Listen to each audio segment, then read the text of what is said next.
हर साल पूरे जोश के साथ ना तकरीबन 1 लाख स्टार्टअप शुरू होते हैं, जिनमें से 99,000 स्टार्टअप एक साल के अंदर अंदर खत्म हो चुके होते हैं। बचे कुछ 1000 में से 900 अगले 1 या 2 महीने में बंद हो जाते हैं। लाखों स्टूडेंट हर साल तैयारी शुरू करते हैं IAS, IPS या सरकारी बैंक के एग्जाम की, लेकिन सिर्फ 2 या 3% स्टूडेंट ही एग्जाम क्रैक कर पाते हैं। और हैरानी की बात बताऊं, 80% स्टूडेंट्स एक बार एग्जाम में फेल होने के बाद दोबारा अटेम्प्ट ही नहीं करते। स्टॉक मार्केट में अगर 100 नया ट्रेडर डेली आएगा, इसमें से 90% ट्रेडर पहले 3 महीने में अपना अकाउंट खाली करवा के बाहर जा चुके होते हैं। YouTube वीडियो सर्च का सबसे बड़ा सर्च इंजन है। इस पे हर रोज अगर 100 चैनल बनता है तो 99% चैनल पहले 2 महीने के बाद बंद हो जाते हैं। अब बड़ा आसान है यहाँ पे ये कहना कि सब किस्मत का खेल है, सरकारी पेपर में तो रिश्वत चलती है, YouTube सिर्फ बड़े क्रिएटर को प्रमोट करता है, या स्टॉक मार्केट एक सट्टा बाजार है।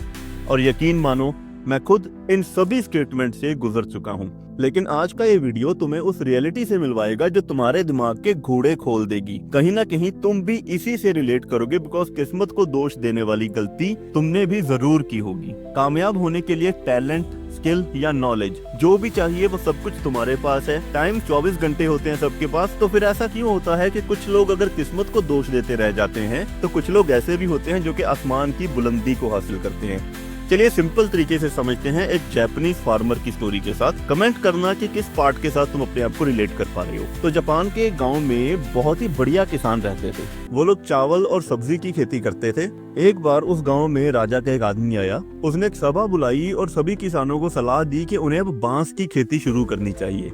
गांव में करीबन 500 किसान थे। 500 में से 100 किसानों ने ये कहा कि हाँ, हम लोग बांस की खेती करेंगे, बिकॉज इसमें अच्छा पैसा मिलने की उम्मीद है और राजा चाहते हैं, मतलब राजा ने सोच समझ कर ही सलाह दिलवाई होगी ना। उन्होंने अपने खेत के एक हिस्से में बांस के बीज बो दिए, उन्हें पानी लगाना शुरू कर दिया। 1 महीने तक उस खेत में कुछ नहीं हुआ। अब कुछ किसानों का सब्र खत्म होने लगा। 5, 6, 7 महीने बीत गए, लेकिन कोई असर नहीं हुआ और करीबन 70 किसानों ने अपने खेत जोत दिए, यानी कि उन्होंने अपने खेत में से बांस के बीज उखाड़ दिए और दोबारा चावल लगाने शुरू कर दिए। 1 साल खत्म होने को आ गया तो 99 किसानों ने क्या किया, अपने बांस के बीज उखाड़ दिए और दोबारा ट्रेडिशनल खेती शुरू कर दी। सिर्फ एक किसान था जिसने ऐसा नहीं किया। अब गांव वाले उसका मजाक उड़ाने लगे, उसके घर वाले उसे ताने मारने लगे क्योंकि खेत का एक हिस्सा ब्लॉक हो रखा था। पर वो किसान उस बांस वाले हिस्से को भी वैसे ही पानी और टेक केयर करता रहा जैसे वो अपने बाकी खेत को करता। देखते ही देखते 4 साल बीत गए। अब वो किसान गांव में मजाक का कारण बन चुका था, क्योंकि 4 साल से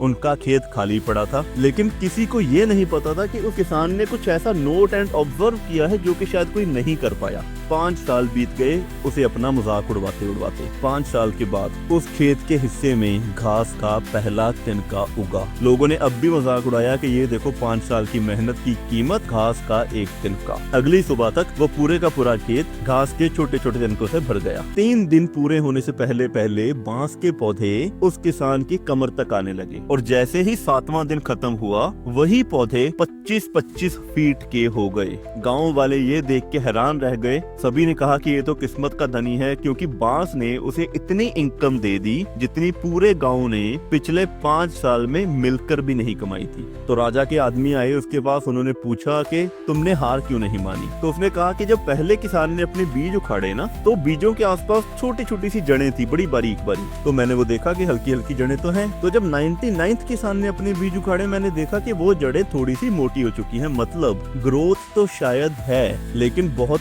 थोड़ी थोड़ी है, बहुत स्लो है और किसी को दिखाई नहीं दे रही। और यही कारण है कि 99% लोग फेल क्यों हो जाते हैं, बिकॉज उन्हें क्विक ग्रोथ चाहिए। देखो दोस्तों, प्रोसेस टाइम लेता है और इस किसान ने वो सब कुछ झेला जो कि शायद आपने अपनी जिंदगी में झेला होगा। खेत का एक हिस्सा ब्लॉक पड़ा था, यानी कि इनकम रुकी हुई थी। गाँव वाले उसका मजाक उड़ा रहे थे, घर वाले ताने दे रहे थे और फेलियर 5 साल तक लगातार फेलियर का टैग वो अपने माथे पे लेके घूमता रहा। लेकिन उसने वो किया जो 1% कामयाब लोग करते हैं। लाइक उसने अपॉर्चुनिटी को नोट किया, उसने होप रखी, भरोसा रखा, कंसिस्टेंट एफर्ट्स वो करता रहा, उसने खेत को पानी दिया, टेक केयर की, पॉजिटिविटी एंड पेशेंस सबसे ज्यादा जरूरी। इन सब में अगर वो भी फ्रस्ट्रेट हो जाता, या वो कितना फ्रस्ट्रेट हुआ भी होगा, लेकिन उसने कभी भी नेगेटिविटी को अपने ऊपर हावी नहीं होने दिया। उसने नेगेटिविटी को दरकिनार किया और कामयाबी के रास्ते पे चलता रहा। आई एम श्योर कि आपको आपके सवाल का जवाब मिल गया होगा। अगर हाँ तो कमेंट करके जरूर बताएं और चोरीशाला 2025 में होने वाली 100% income Indian army welfare fund में डोनेट करेगा। तो प्लीज सपोर्ट करें, शेयर करें, सब्सक्राइब करें, लाइक करें and yes, check out description for more. मिलते हैं दोस्तों अगली वीडियो में।